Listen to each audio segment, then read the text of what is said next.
Do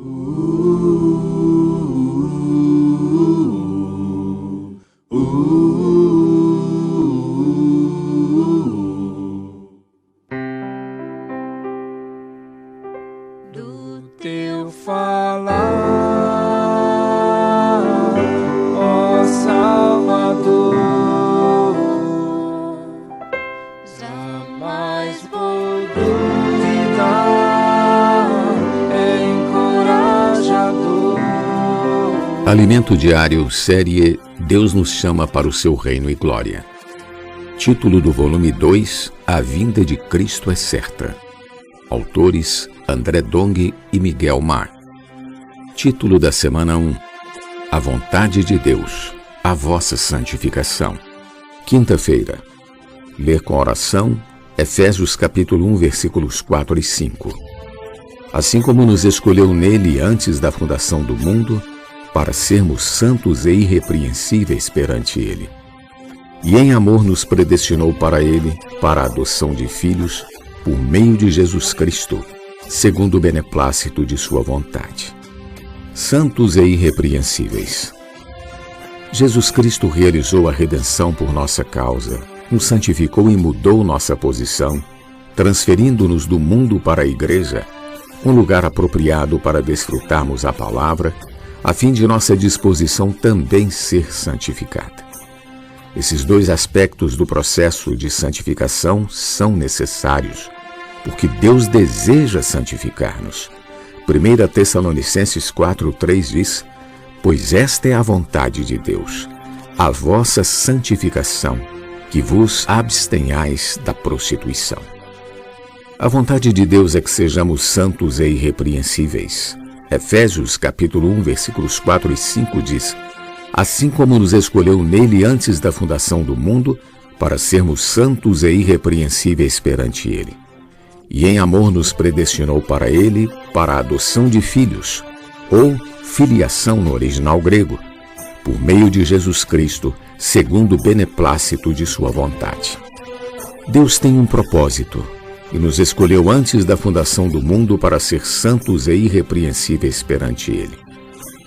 O capítulo 5 da Epístola aos Efésios relata como Deus realiza o processo de nos tornar santos e irrepreensíveis. Versículos 25 ao 27. Maridos, amai vossa mulher, como também Cristo amou a igreja, e a si mesmo se entregou por ela, para que a santificasse, tendo-a purificado por meio da lavagem de água pela palavra, para a apresentar a si mesmo igreja gloriosa, sem mácula, nem ruga, nem coisa semelhante, porém santa e sem defeito. O amor de Cristo pela igreja se manifestou mediante sua entrega por ela.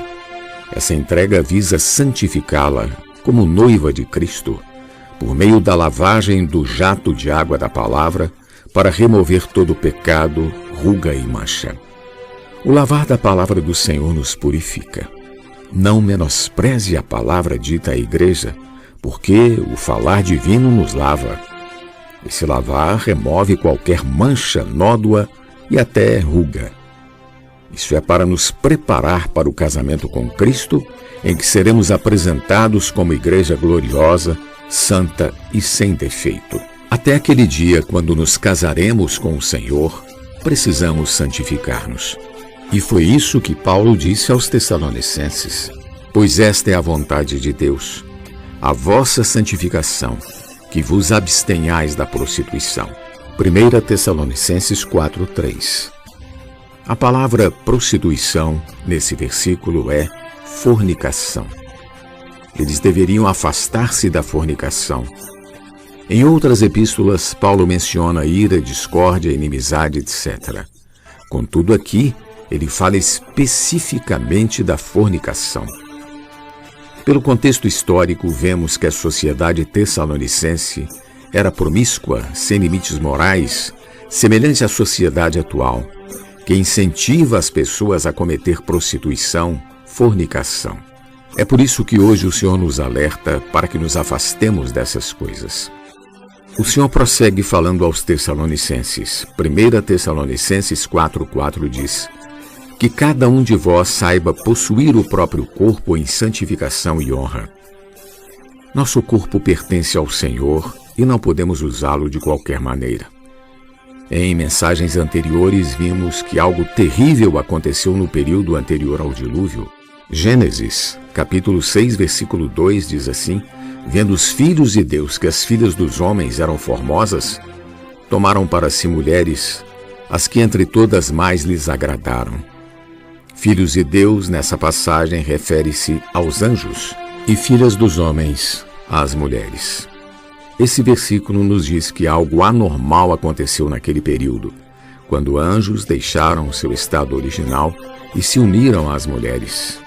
Houve mistura entre as espécies humana e angelical. Na criação, Deus criou os seres vivos segundo sua própria espécie. E o homem foi criado segundo a espécie de Deus, segundo sua imagem e sua semelhança. Satanás, o inimigo de Deus, usou a estratégia de misturar as raças para anular o homem dentro do plano divino. Um grupo de anjos caídos tomou para si mulheres, as que entre todas mais lhe agradavam. Com isso, Deus teve de intervir. Gênesis 6:3. Então disse o Senhor: o meu espírito não agirá para sempre no homem, pois este é carnal. E os seus dias serão 120 anos. Antes disso, algumas pessoas chegaram a viver mais de 900 anos. Adão, por exemplo, viveu 930 anos. Metusalém foi o mais longevo entre eles, com 969 anos. O Senhor limitou o tempo de vida do homem a 120 anos, reduzindo assim a ação dessas pessoas que se degradaram porque o homem se tornou carnal. Os carnais vivem pelos impulsos e instintos da carne. Para lidar com essa situação, Deus enviou o dilúvio para impedir que toda a humanidade fosse danificada por essa mistura. Louvado seja o Senhor por Noé, que era um homem justo e íntegro entre todos os homens de sua época. Noé andava com Deus. Ele gerou 3 filhos, Sem, Cã e Jafé. Com Noé e sua família, Deus preservou a humanidade para cumprir seu propósito de tornar o homem santo e irrepreensível perante ele para alcançar a filiação por meio de Jesus Cristo, segundo o bom prazer de sua vontade. Pergunta de hoje: como o Senhor realiza a santificação de sua noiva para torná-la gloriosa? Jesus é o Senhor. Do teu falar, ó Salvador, jamais vou duvidar, é encorajador, fiel me faz andar, faz tua glória eu ver, o mal vem derrotar. Fiel me faz andar, faz tua glória eu ver, o mal vem derrotar.